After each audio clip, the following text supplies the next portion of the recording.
Há um vício moderno que é entender a história sempre recortada. Aqui nós tivemos esse período que nasceu assim, reproduziu-se, etc. Sabe? Como se fosse a própria vida humana. Como se todas as pessoas do nada mudassem e fossem alteradas, porque um homem está escrevendo história e ele diz, a partir deste momento tudo mudou. Se ensina muitas vezes nas escolas que para aqui vieram bandidos, vieram atrás do ouro, que vieram matar os índios, e essa é uma irrealidade que é dita sobre a história do Brasil. E quem não entende isso, não entende exatamente a grandeza do Brasil. A gente tem uma característica moderna, afinal as grandes navegações são uma característica que pode ser considerada parte da modernidade. Só que se elas vêm de um intento medieval, que era o de espalhar a fé, você tem aí no mínimo, né, duas visões de mundo convivendo. Portugal chega aqui em 1500 com essa missão dúbia, a missão de transmitir a fé cristã e ao mesmo tempo, é claro, tornar rentável este afazer. Afinal, Portugal se transforma num estado moderno antes de qualquer outro estado, muito com o dinheiro das ordens religiosas, sobretudo a ordem de Cristo, herdeira até dos templários. Às vezes eu escuto narrativas como, por exemplo, o Brasil passou a existir neste momento, ou neste, etc. Não, o Brasil passou a existir no momento em que contatos afastados por milhares de anos se deram em abril, aqui, no nosso solo. Ali o Brasil nasceu. Os indígenas nunca mais seriam os mesmos. Os portugueses nunca mais seriam os mesmos.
Até agora, não podemos saber se há ouro nem prata, nem coisa alguma de metal ou ferro. Porém, o melhor fruto que nela se pode fazer, me parece que será salvar essa gente. E esta deve ser a principal semente que Vossa Alteza nela deve lançar. Carta de Descobrimento do Brasil, Pero Vaz de Caminha.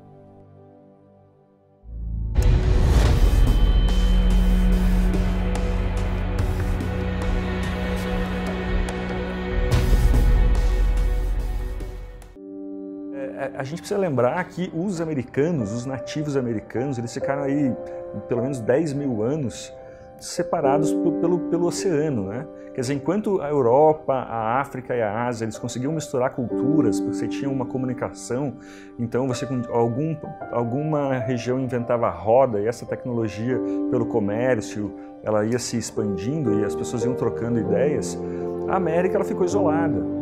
E acontece muito com sociedades humanas, quando ela fica isolada, ela emborrece, né? ela fica pobre culturalmente.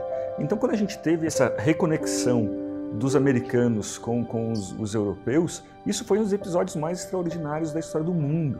É engraçado que antes dos portugueses desembarcarem nas praias da Bahia, os índios eles subiram nas caravelas. Isso é uma boa metáfora para mostrar que eles também tiveram uma descoberta, né?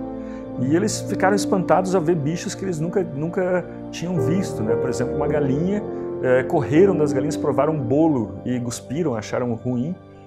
Um mês, 2 meses depois, eles já vendiam ovos para os portugueses.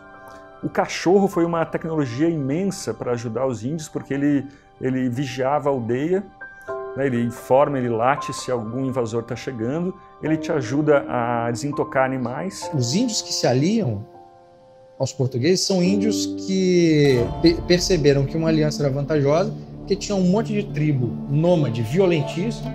Aqui no litoral do Espírito Santo tinha muita tribo violenta que ocupavam as tribos mais violentas ocupavam as faixas litorâneas, né?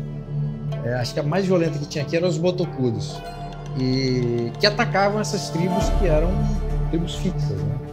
E essas tribos viram os portugueses como aliados contra esses índios que chegavam, escravizavam, matavam. E aí como é que você explica essa história, né,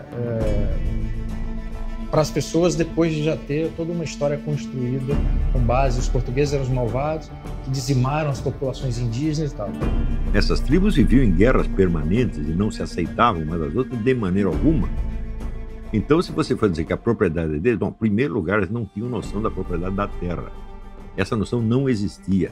Se você não tinha sequer a noção da propriedade da terra individual, quanto mais ia ter da comunitária. Tá certo? A terra que eles ocupavam era uma extensão ilimitada. Que tamanho era a propriedade? Ela crescia dia a dia. Tá certo? Só que a do outro lado também estava crescendo. Então, acabava sempre dando rolo. E aí a gente pensa assim, como é que eles conseguiram contato com os indígenas? Aí, é claro que não foi a coisa mais fácil do mundo, né?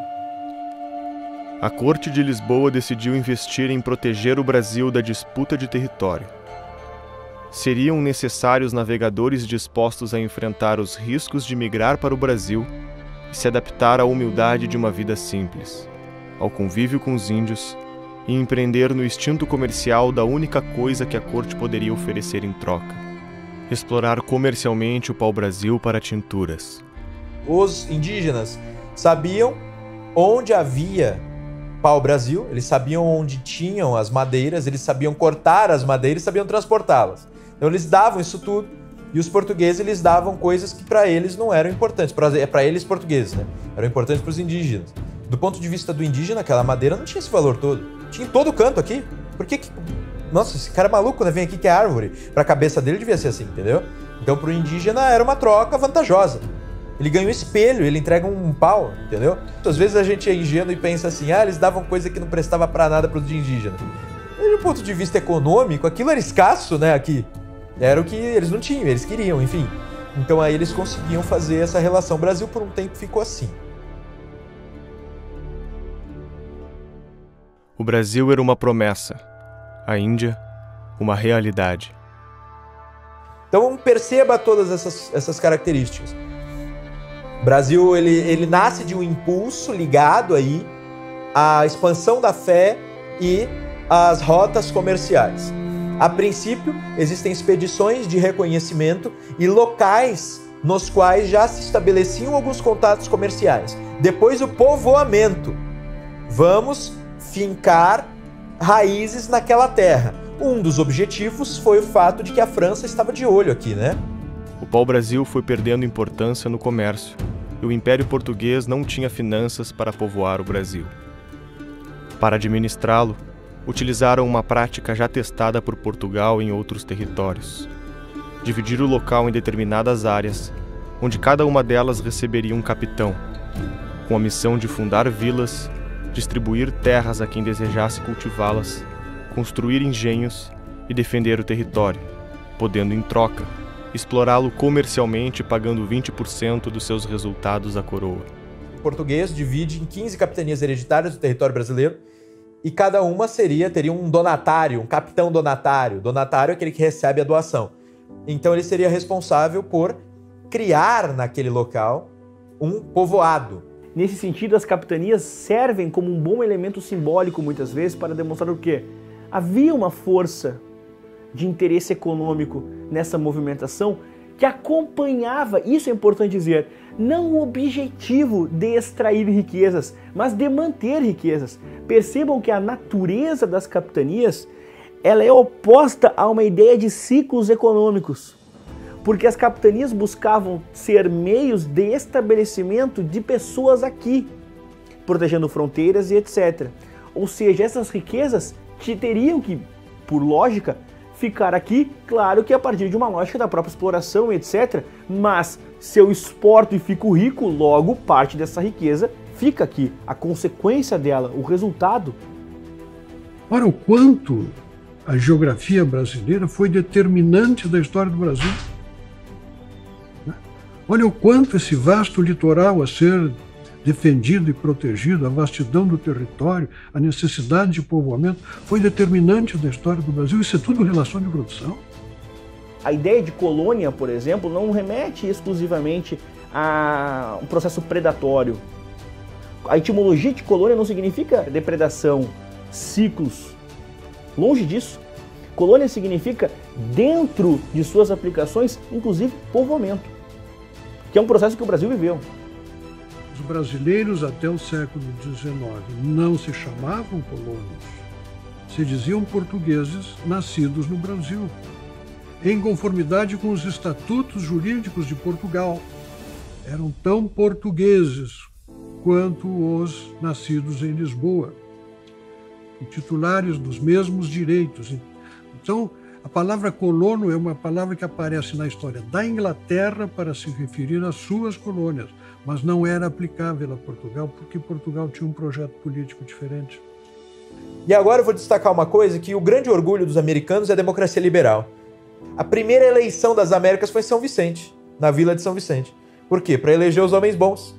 Foi a primeira eleição, foi o primeiro, digamos, elemento democrático das Américas, e aí? Então, Portugal é até considerado, o modo medieval de Portugal se organizar é diferente do feudal que a gente aprende na escola, que aquele modo feudal é mais característico da França. Portugal se organizava mais por essas vilas e já com eleições, deixando o quê? Para o poder central decidir pouquíssimas coisas. As pessoas decidiam seus problemas localmente. Então o Brasil parece que começa sabendo lidar com as questões, né?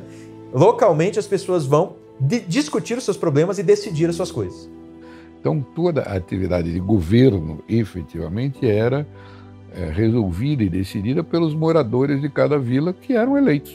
As eleições funcionavam como um relógio. Então você tem eleições em São Vicente desde 1532, em Olinda desde 1541, Salvador desde 1549, São Paulo desde 1554, Rio de Janeiro desde 1565 e assim vai.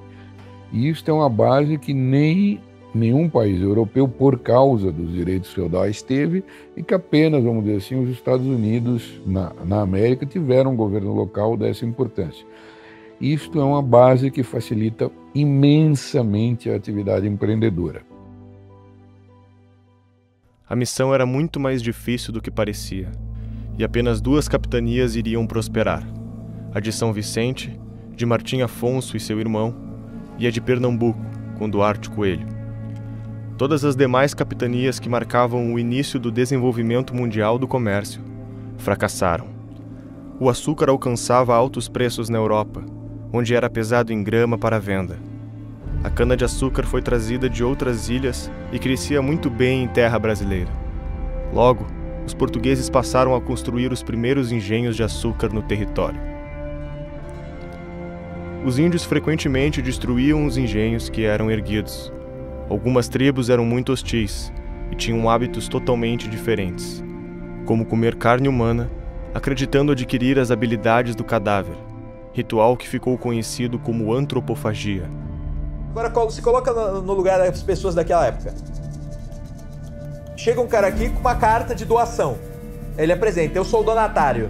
Que valor tem aquele documento para os indígenas aqui estabelecidos? Nenhum. Então ele precisava estabelecer um vínculo.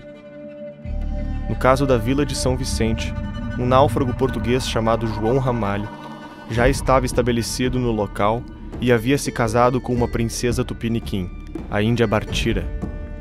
Por causa desse vínculo, os locais já tinham conhecimento sobre os portugueses. Esse contato facilitou a diplomacia e contribuiu para o sucesso da capitania dessa região. Ingleses que estavam na América nem cogitavam a possibilidade de se casar com índias, né? Nem as mulheres inglesas cogitavam a possibilidade de se casar com os índios. Os portugueses não tinham essa, tá entendendo? Os portugueses que conseguiram estabelecer uma boa convivência com os índios tinham larga vantagem para conseguir produzir e povoar no território. Muitas capitanias fracassaram por não criar este relacionamento. O Brasil precisou destas harmonias entre os indígenas e os portugueses mais bem afeiçoados à cultura indígena para que eles pudessem assentar a terra aqui. Se você observar bem, a história da Bahia não é diferente, tá? Que nós temos lá a Paraguaçu, né, com Caramuru. É basicamente uma história muito semelhante. A Corte de Lisboa decide usar o dinheiro adquirido em outras colônias para enviar ao Brasil uma equipe com o objetivo de organizar um governo que seria comandado por Tomé de Souza. Este governo teria 3 principais objetivos: defender o território, organizar a produção para tornar viável o povoamento, e um terceiro e prioritário que mudaria nossa história: civilizar os índios. O grande problema era como nos aproximamos de povos que não falam a mesma língua, não têm os mesmos hábitos e pensam completamente diferente. Essa difícil missão seria confiada aos jesuítas. Se a Ordem de Cristo tinha ajudado Portugal nas navegações, os jesuítas seriam os responsáveis pela paz com os índios e a união do território brasileiro. Não era a primeira vez que o homem percebia que as pessoas não nasciam cultas e que era necessário educá-las para uma vida melhor. Desde a Grécia Antiga, a educação era tida como o motor de um conceito que ia se desenvolvendo e que sempre foi fonte de reflexão do Ocidente: a liberdade. As ciências e as artes, elas começam a se desenvolver desde a antiguidade porque aquilo era necessário para formar uma pessoa livre. A humanidade sempre teve dificuldade em ter pessoas vocacionadas para ensinar os outros. Se na Grécia filósofos como Pitágoras e Aristóteles precisavam achar alunos interessados em lhes ouvir, durante a Idade Média, nos mosteiros, surgiria uma capacidade maior de administrar a educação dos homens. Os mosteiros logo perceberam que podiam levar a educação para fora dos muros, catequizando homens ao clero. O clero significa aquele que sabe ler e escrever, né? Não é a pessoa ser ordenada, estar encardinada numa ordem religiosa, numa diocese ou qualquer coisa assim. E participam dessa república literária aqueles que são capazes de conversar não somente com as pessoas que estão aqui, que vivem na mesma época que eu, mas também com todos aqueles que viveram antes de mim. A tradição é a democracia dos mortos, né? Porque eu não ligo só para o ponto de vista e as opiniões daquelas pessoas que vivem comigo hoje, mas sim de todo mundo que viveu antes de mim. E que não é democrático aquele que só pergunta para uma população de vivente. O acesso ao conhecimento de todo tipo começou a se expandir pela Europa. A população começava a aumentar e não bastava mais manter uma república literária. É a necessidade de educar cada vez mais pessoas que leva ao surgimento da universidade. Então a Universidade Salamanca, Coimbra, Colônia, Paris, Bolonha, depois, né, a gente vai ter Oxford, Cambridge. Começam a surgir esses ambientes universitários e passam a ser o único ambiente possível de estudo. Os jesuítas nascem com a vocação de ensinar durante um grande cisma enfrentado pela Igreja, a Reforma Protestante. Para a Igreja ganhar espaço em outros lugares que estavam recém sendo descobertos, decide que esses novos sacerdotes da Companhia de Jesus fossem enviados pelo mundo inteiro para educar diferentes povos. Era o casamento de 3 grandes interesses: os jesuítas que queriam doar-se à vocação de educar, os portugueses que precisavam civilizar os índios e a Igreja que queria levar o catolicismo para o além-mar. Pois bem, em 1549, então, a gente começa a ter na história do Brasil a participação ativa dos jesuítas. Desde então, o Brasil nunca mais foi o mesmo. Se existem momentos dentro da vida do Brasil singulares, um deles é esta vinda. Desembarcava no Brasil a Ordem dos Jesuítas, comandados por Manuel de Nóbrega, com a missão de trazer as sementes da civilização ocidental para este lado do oceano. Civilização sem religião nunca existiu. Porque se você precisa usar o termo civilização para se referir a um ciclo cultural contínuo, ou seja, uma cultura que se mantém em um determinado povo e local e é transmitida de geração em geração, essa tal cultura, ela não é simplesmente um conjunto de tipos de vasos ou maneiras de comer ou até de armazenar os alimentos, não é uma maneira de guerrear. Na verdade, todas essas coisas estão vinculadas com um mito. Sempre foi assim, desde a primeira civilização, que era a Suméria. Então eles tinham um mito deles. Quando a gente tem a primeira legislação, que é da Babilônia, é o Código de Hammurabi, você percebe ali que ele se refere ao deus Marduk que medisse as leis. A religião cristã, ela cria uma moral que tem em si alguns valores, que ela soube herdar a princípio da cultura greco-romana, e outros valores que dizem respeito à salvação da alma. Entre eles, o amor, né? Amor traduzido do latim caritas, né? E o amor caritas é o amor caridade, não é o amor da fruição sexual, que seria em grego eros. Então é esse amor ágape ou caritas. Então é o amor no qual você se dedica desinteressadamente às outras pessoas. Você tem a figura do perdão. Então assim, o perdão é muito claro, o autossacrifício por um valor maior. Desde um ponto de vista espiritual, você precisa se considerar uma alma individual. Se alguém vai ser salvo, não é o partido tal ou o partido qual, não é a empresa tal. Se alguém vai ser salvo ou condenado, vai ser a alma individual. Se você se despersonaliza, os seus atos já não são mais julgados como atos de uma pessoa consciente que escolhe o que vai fazer. E nesse sentido você não pode ser julgado, você vai ser julgado como? Como uma pessoa que agiu porque o meu partido mandou, porque o meu grupo faz assim, etc. Você despersonalizado, você deixa até, digamos, a sua característica principal da humanidade, né? Que é a capacidade de inteligência, a capacidade racional. Nós somos livres e inteligentes. Desse fato, nós sermos livres e inteligentes, se deduzem 3 princípios fundamentais para a estabilidade socioeconômica de uma nação. Quais são? Livre iniciativa, o respeito à propriedade privada e o princípio de subsidiariedade. O que é a propriedade? A propriedade é garantia da liberdade. Se eu não sou dono do fruto do meu trabalho, eu sou um escravo do Estado. A definição mais curta de propriedade que eu conheço é do Papa Leão XIII, na encíclica Rerum Novarum, trabalho acumulado. Então essas ideias, elas fazem parte do caldo cultural que, digamos, alimenta as nossas almas. Para que eu vivo, como eu devo me comportar, como eu devo me organizar, como deve ser o meu governo, o que é o bom governante, todas essas dúvidas podem ser respondidas dentro do caldo cultural de uma religião. Então, Gilberto Freire usava essa noção de que não necessariamente cada brasileiro, para ser brasileiro, teria que ser um católico que vai à missa, etc. Né? Mas faz parte da identidade brasileira a influência social e cultural do catolicismo. Isso ele dizia como agnóstico. Né? Os jesuítas também desembarcaram na Índia, na China, no Japão e na América do Norte. O seu sistema de formação era o maior do mundo na época, e foi a primeira vez que se viu a vantagem de ter informações sobre qualquer lugar do mundo. Para ensinar a cultura ocidental, aprendiam a língua dos povos locais e absorviam o que eles tinham de melhor. Por exemplo, os japoneses podem nos ensinar sobre higiene, né? E nós não, né? Ou a própria metalurgia. Mas nós temos que ensinar também o que de melhor nós temos. A música desses índios aqui tem 4 notas. Meu Deus, vamos ensinar aqui uma escala de 12 notas. Então eles pegam comunidades aqui indígenas no Brasil e levam do Paleolítico ao Barroco em 20 anos. Encontrar essas fontes sobre os jesuítas não exige uma imersão em arquivos, porque muitos desses trabalhos já foram publicados, só que não são valorizados, o que é pior.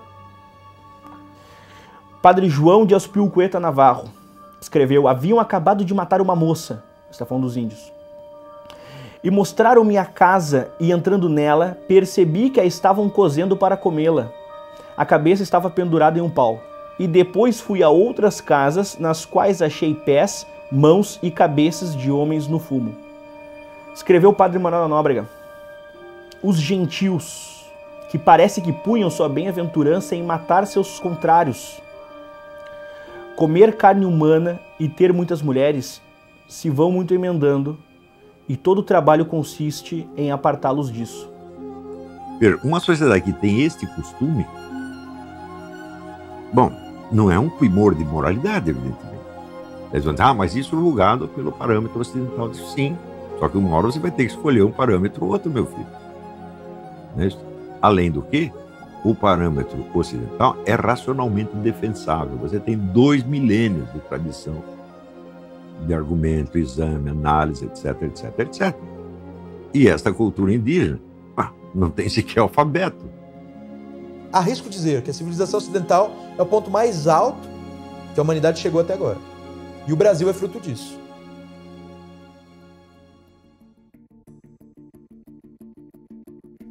Tomé de Souza construiu a primeira capital do Brasil, Salvador, dando uma administração, justiça, armazéns, casas do conselho e o esboço do que seria os próximos períodos por aqui. Antes de existir povo, surge o quê? Um Estado, que faz com que em nosso contemporâneo as pessoas ainda entendam no Estado o seu motivo, a sua vanguarda, ou ainda numa relação perversa que o Estado adquiriu em certos momentos associado ao padroado, ou seja, o Estado detentor de medidas também clericais. Então é um Estado que não soluciona apenas os problemas sociais, mas é um Estado que também está alinhado aos valores religiosos. É um Estado, portanto, metafísico. A missão de construir um Estado exigia que o próprio governador e os padres trabalhassem ajudando os artífices na construção de um novo Brasil. Uma vida nova deste lado do oceano exigia que abrissem mão dos privilégios que tinham em Portugal. Para defender de forma mais eficaz o território dos estrangeiros, armou a população, distribuindo armas aos colonos. O prosperar da organização e da segurança permitiu que o comércio realmente começasse. Os engenhos de açúcar a serem construídos agora eram uma realidade e viriam acompanhados de uma das maiores chagas da história do mundo. O governo de Tomé de Souza foi sucedido por um senador das Cortes de Lisboa, chamado Duarte da Costa. A conturbada expedição de Duarte trazia 2 biografias pouco semelhantes. A de Padre Anchieta, jesuíta pioneiro na catequese dos nativos americanos e fundador do Pátio do Colégio, a primeira escola do Brasil. Se hoje podemos estudar a cultura tupi, é porque um dia, no passado, Anchieta passou longos períodos de sua vida dedicado a registrar o dia a dia dos índios e educá-los. Dedicação que o levou a ser autor da primeira gramática da língua tupi. A outra biografia que acompanhava Duarte da Costa era a de seu filho, que tentou escravizar indígenas, sendo repreendido pelos jesuítas. Como o governo local não atendeu às queixas e continuaram a escravizar os índios, um jesuíta buscou levá-las pessoalmente ao rei de Portugal, mas naufragou e foi devorado por índios antropófagos. Duarte da Costa faria um mau governo e permitiria que os invasores franceses se instalassem na região que hoje abriga o Rio de Janeiro.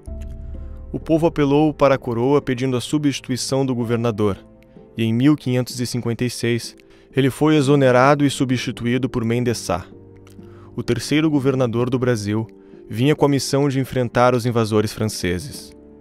O seu sobrinho, aliado à tribo dos índios do cacique Araribóia, comandou a retomada da região e expulsou os estrangeiros, fundando a cidade do Rio de Janeiro.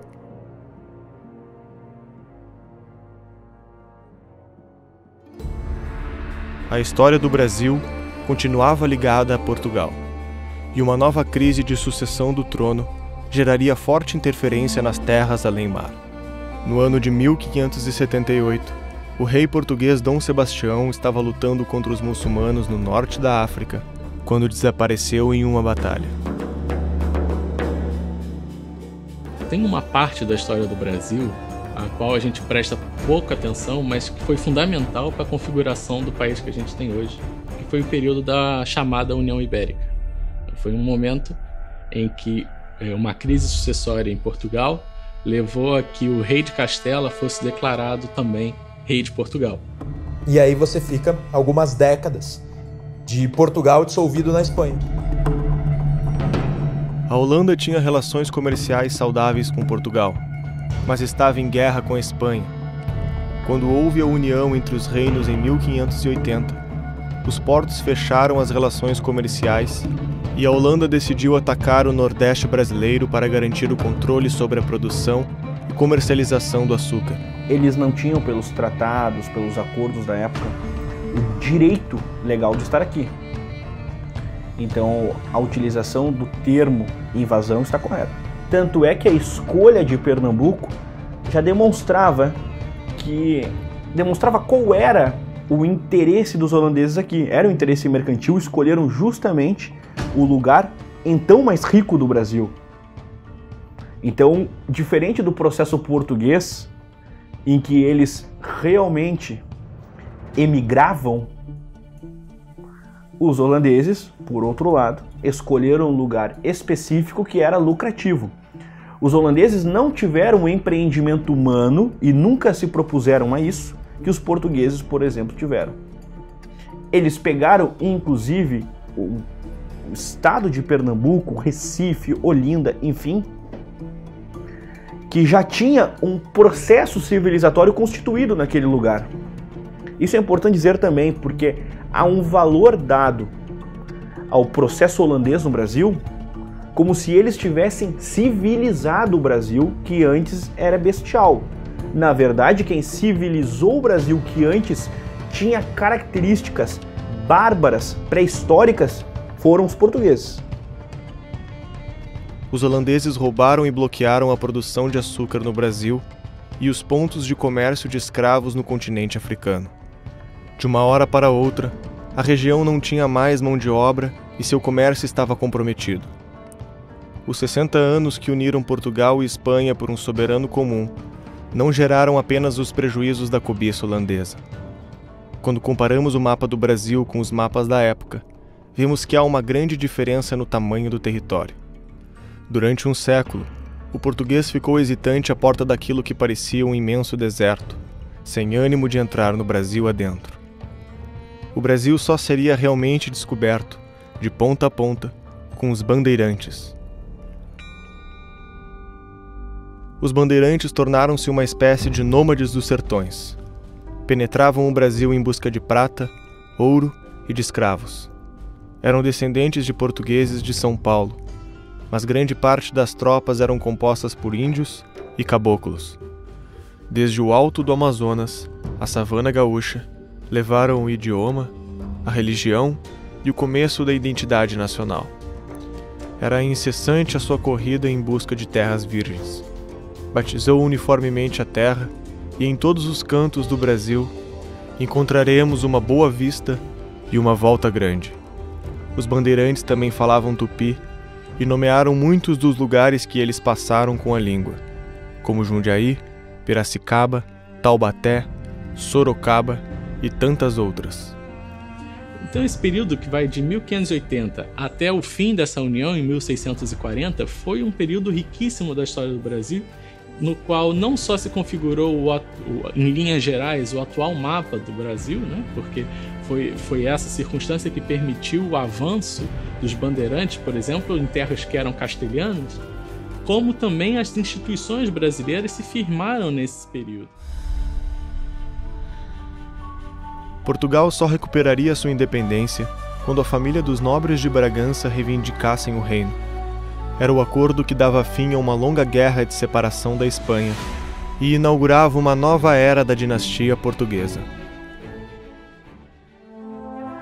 Portugal volta a ser um país independente na Europa e quer restabelecer os seus domínios.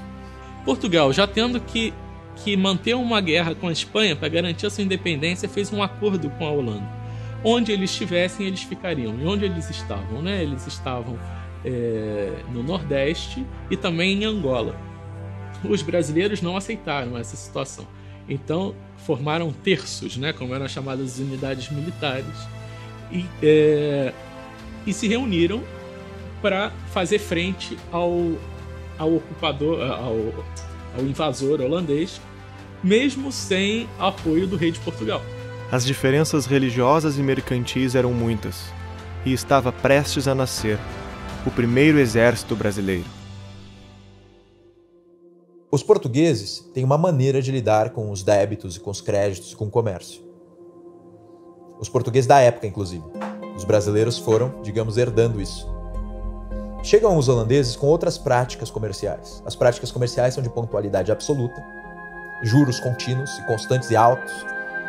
E eles tentam implantar isso aqui. Foi um dos motivos de revolta, já que eu disse que essa civilização nacional, ela nasce dessa mistura entre mentalidade medieval e mentalidade moderna. A mentalidade holandesa era muito mais moderna nesse sentido. Então era tudo o quê? Otimização para melhores resultados. Não tinha essa relação de pensar no outro, entender, tá bom, hein? A próxima vez você me vai pagar. Não tinha isso. Era, vim aqui cobrar. Não vou dar. Ah, então a tua casa é minha agora. Como assim? Tchau! O holandês tratava das coisas assim. Como eles eram mais formais, eles tinham uma visão diferente dos escravos e dos índios, então eles deixavam os índios mais afastados e eles tratavam os escravos com mais dureza. Então é uma coisa que caracteriza os portugueses também, essa maior familiaridade, capacidade de diplomacia e de gerenciamento de amizades, né? Aristóteles mesmo dizia que a amizade é um dos fundamentos da sociedade política. Essa insatisfação deu origem à Batalha de Guararapes, onde índios, negros e portugueses se juntaram para expulsar a Holanda e reconquistar o território perdido. Então era uma batalha que unia o quê? Primeiro, uma reconstituição de Portugal como nação independente. Segundo ponto, você tinha uma batalha de católicos contra protestantes. Terceiro ponto, você tinha modos de vida competindo. Então, um modo de vida holandês que defendia uma certa liberdade religiosa, mas que era muito rígido com os negócios. Ou um modo de vida português, que era mais rígido com as questões religiosas e mais tolerante com os negócios. Você cria, então, um monte de problemas e acontece uma guerra. Você vê quadros dessa batalha, você vê lá grupos, né, grupos bélicos negros e índios. Né? Você tem Felipe Camarão, por exemplo, era um líder indígena. Então você tem o mito de que na Batalha de Guararapes você tem primeiro um pré-exército, né? É como se fosse o primeiro momento aí do exército brasileiro. E em segundo lugar você tem as três raças unidas contra o elemento invasor. E em terceiro lugar você tem os católicos lutando contra os protestantes, querendo tergiversar, os protestantes e os judeus, querendo tergiversar então a fé católica do Brasil. Quando uma armada holandesa tomou conhecimento do Brasil, era um retrato do estilo colonial de seu tempo, desagregado, impreciso e separado por distâncias enormes que disseminavam a população pelos engenhos de açúcar. Já em 1654, quando Recife foi reconquistada, havia ali um único povo. Dentro de um curto tempo, foi achada a fórmula brasileira.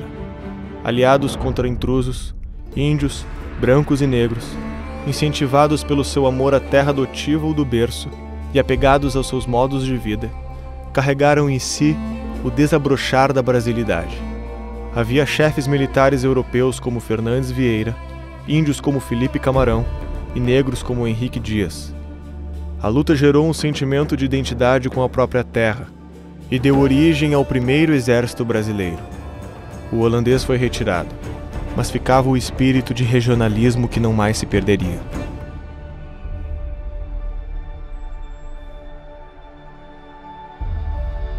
O sentimento de nacionalidade ele não surge de uma vez só. É claro, acho que fica claro para todo mundo que ele vai surgindo aos poucos.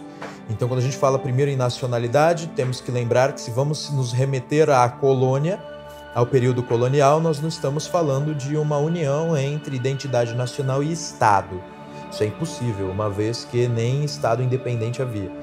Nós estamos falando só de uma nação como uma cultura própria. Expulsos do Brasil em 1654, foram se estabelecer em Suriname, Barbados, Curaçao e outras regiões da África. Quando a gente vai considerar a questão da possibilidade do Brasil ter sido colonizado por outros povos, por exemplo, a França esteve aqui, em 2 lugares, né, Rio de Janeiro e Maranhão. A Holanda esteve aqui por muito tempo em Pernambuco. Quando a gente pensa na Holanda, qual é o país que foi colonizado pela Holanda, que tem hoje uma grande pujança e destaque mundial? Suriname? África do Sul? Né? E a África do Sul ficou um bom tempo nas mãos dos ingleses. E nós tivemos lá casos gravíssimos de racismo, como o apartheid, e ainda é um país considerado bastante atrasado e problemático. País colonizado pelos ingleses. Aí você vai dizer, poxa, tem a Austrália, tem os Estados Unidos da América. Os Estados Unidos era um país de fugitivos. fugitivos religiosos, porque na Inglaterra a perseguição religiosa era tremenda. E a Austrália era primeiro um país de degradado, parecido com o Brasil. E também tem sempre o exemplo que a gente pode lembrar da Guiana inglesa e dos tantos países africanos que estiveram sob o jugo inglês, de onde não surgiu nada.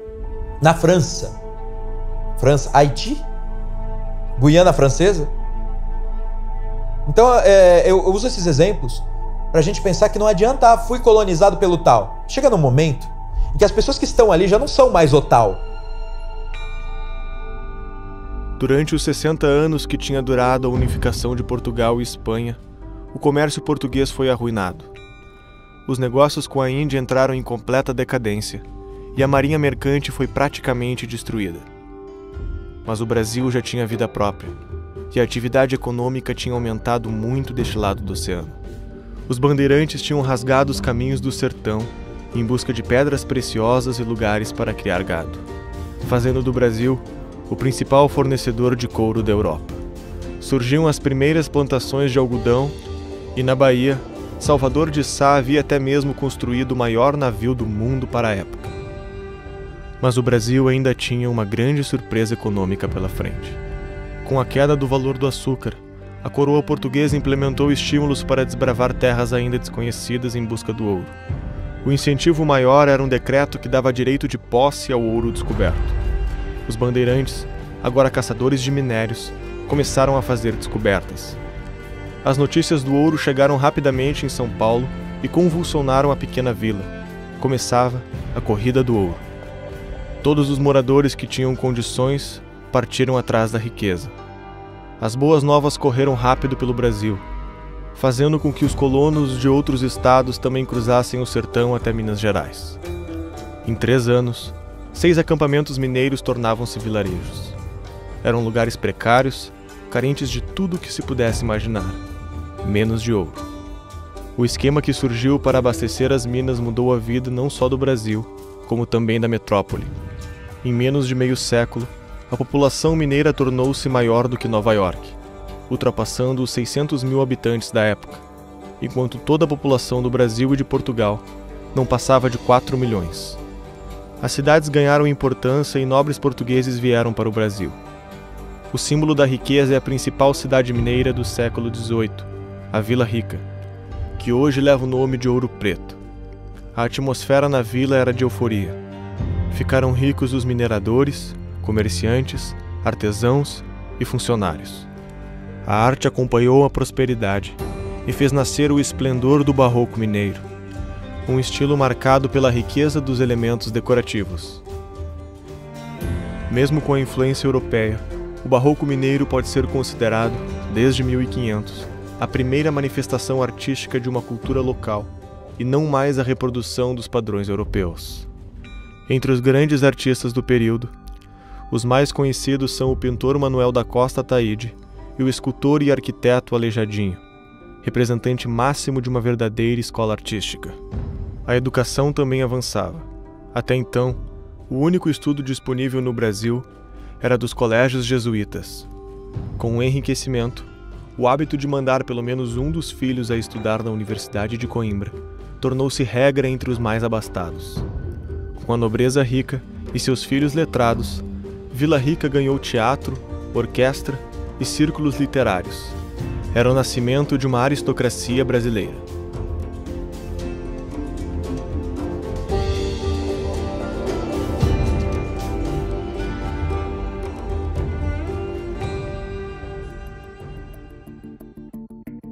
No primeiro dia de novembro de 1755, Lisboa sofreu um terremoto que destruiria milhares de casas e edifícios. No mínimo 15 mil homens morreram e o desespero foi generalizado. As primeiras tentativas para restaurar a ordem só começaram no dia seguinte e foram comandados pela Secretaria de Estado do Reino, um homem ambicioso e com planos de reformar Portugal por meio da centralização de poder. Sebastião José de Carvalho e Melo, o Marquês de Pombal. Pombal organizou Lisboa após o terremoto e contava com um contínuo aumento da produção de ouro brasileiro para a reconstrução da capital de Portugal. Na contramão de suas vontades, a produção caía velozmente nas minas. Em vez de Pombal adaptar o ritmo de seus planos, decidiu recorrer à violência e acelerá-los. Ele cria um problema muito sério dentro de Portugal e depois no Brasil, porque é um homem que, fundamentado nesses ideais iluministas franceses, ele tem uma ideia de que a igreja é uma ameaça, embora ele próprio fosse alguém que, de uma forma um tanto ambígua, não colocava em causa a existência da igreja e a relação da igreja com o Estado português na época.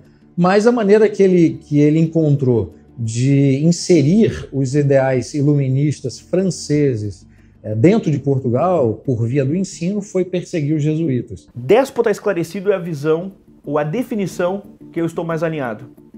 A antítese, como um antônimo, como uma oposição ao comportamento iluminista, é que Pombal vai ter salientado, e mais do que isso, ele vai personificar o poder da Inquisição, que é algo mais atrasado no sentido iluminista do que a Inquisição. E Pombal vai ter salientado o poder da Inquisição, nomeando inclusive inquisidores e dando uma força aos tribunais inquisitoriais que eles até então não tinham. Certa noite, o rei Dom José retornava ao palácio, quando um tiro lhe atingiu o braço e o peito.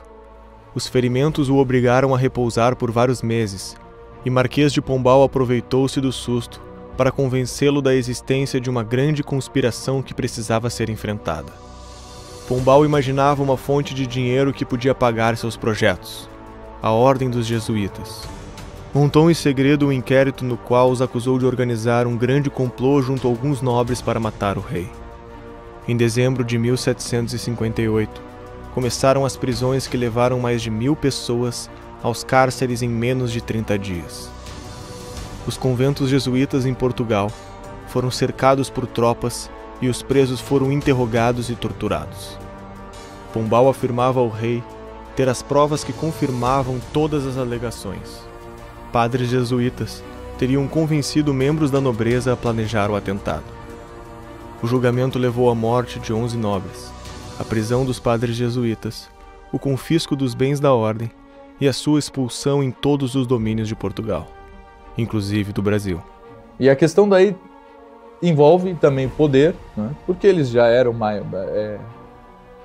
digamos assim, estavam tão poderosos quanto o próprio Vaticano. E não é que só existissem santos que escrevessem coisas lindas, que tudo estivesse perfeitamente de acordo com os ensinamentos da igreja. Lá tem padre defendendo o aborto, autores defendendo o assassinato, se é judeu pode matar, tem tudo isso. Tudo isso por questões que já haviam sido resolvidas moralmente, pelo menos nos costumes e na teologia da igreja há muito tempo. Muitas vezes Dom José é isentado de um processo em que ele foi não só cúmplice, mas também agente. A decadência dos próprios jesuítas, que também era uma verdade. A decadência de outras ordens religiosas e o descaminho que o Brasil estava mais ou menos se encaminhando. Em 200 anos, os jesuítas haviam sido os responsáveis na política de tratamento dos índios e pela educação dos brasileiros. Quando foram expulsos, os colégios foram fechados e regiões inteiras entraram em estagnação. Com isso, o Pombal começa um processo de estatização de várias dimensões da vida civil em Portugal e, portanto, nas colônias, que até então não eram estatizadas, a começar pelo ensino. Isso é interessante porque isso vai ter resultados muito duradouros, que eu acho que perduram até hoje em Portugal e no Brasil, que é um tipo de ensino formado para formar cidadãos para o Estado. Né? E não... Essa ideia de formar cidadãos já é uma ideia já um tanto perigosa e, de certa forma, autoritária, mas quando você transforma o ensino num instrumento de formação de cidadão para o Estado, isso fica ainda mais complicado se o Estado tem um projeto de poder, ou quem domina o Estado em um determinado período histórico tem um projeto de poder para forjar mentalidades. Então o Pombal faz isso, né, com várias dimensões da sociedade civil, estatiza essas dimensões da sociedade civil, e isso vai ter reflexos também no Brasil. A influência no Brasil foi catastrófica. Isso, de facto, foi a pior coisa que aconteceu para o desenvolvimento cultural do Brasil, porque ao expulsar os jesuítas, ele destruiu uma obra de cultura que se tivesse continuado, o Brasil era mais desenvolvido que os Estados Unidos da América do Norte, sem dúvida nenhuma. Pensar que havia escolas de nível inicial e escolas de nível superior que ensinavam ciência, medicina, geometria e fortificações, ou quer dizer, arquitetura. Tudo isso existia no Brasil nessa época. Os verdadeiros objetivos de Pombal começaram a se revelar. O ministro passou a ser o senhor absoluto de Portugal e concentrar riqueza nas mãos de amigos. Distribuiu monopólios de regiões e setores da economia portuguesa e brasileira, fazendo investimento estatal, doações de terrenos e aplicando privilégios fiscais, além de dar auxílio do Estado para esmagar os concorrentes. As companhias consumiram muito dinheiro e não entregavam nenhum progresso. Pombal seguiu firme seu plano e buscou tirar mais dinheiro da única fonte disponível, o Brasil. Criou novos impostos e proibiu diversas atividades econômicas para favorecer a economia portuguesa e enfraquecer a brasileira. Acabou com as capitanias, mudou a capital de Salvador para o Rio de Janeiro e estatizou a educação para um estado que não tinha professores. Portugal mergulhou em uma grave crise econômica, em decorrência da gastança do Estado e da intervenção na economia. Os brasileiros começaram a demonstrar uma série de revoltas contra as medidas portuguesas. Surgiram tensões quando, diminuindo a extração, por esgotamento das jazidas, a coroa continuou cobrando dos produtores uma quantidade fixa de ouro, independentemente da produção. E aí isso aí causou a revolta que deu origem à Inconfidência Mineira, foi a tal da derrama. E aí eles tinham que entregar anualmente esse valor, que era a derrama. Então tinha um momento em que a derrama ia ser cobrada. E mesmo quem não tinha alcançado pelo quinto esse valor, tinha que pagar esse mínimo. E às vezes esse mínimo era muito, porque de fato o ouro em Minas começa a escassear.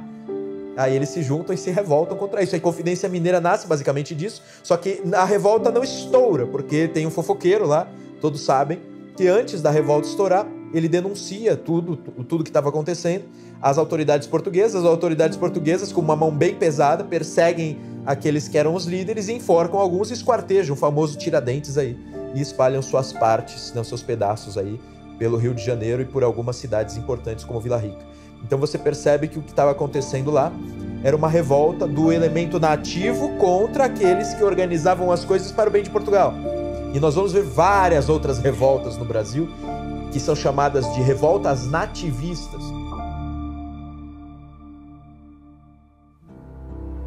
O europeu que imigrava fazia na América uma vida muito diferente da que tivera até então.